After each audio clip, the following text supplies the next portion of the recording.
สวัสดีค่ะกลับมาอีกครั้งกับแมตช์ลิเวอร์พูลปะทะนอริชในวันที่ 19 กุมภาพันธ์ 2022 นะคะอย่างที่เห็นเลยพายุเข้าค่ะการมาลิเวอร์พูลแต่ละครั้งไม่เคยง่ายเลยนะคะครั้งที่แล้วก็เจอพายุเหมือนกันทำให้รถไฟแคนเซิลไปนะคะรอบนี้หลังคาสถานีพังค่ะเราก็ต้องขึ้นบัสไปลิเวอร์พูลกันซึ่งกว่าจะมาถึงนะคะนี่มาถึงแล้วใช้เวลาประมาณ4ชั่วโมงจากแลงแคสเตอร์ค่ะอันนี้เป็นที่นั่งของเรานะคะในวันนี้บล็อก KG แถวที่10ค่ะค่อนข้างใกล้สนามเลยทีเดียวนะคะก็อันนี้นักเตะลงมาวอร์มกันแล้ว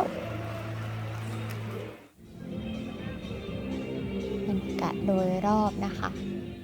พระอาทิตย์สดใสมากอากาศดีมากเลยค่ะ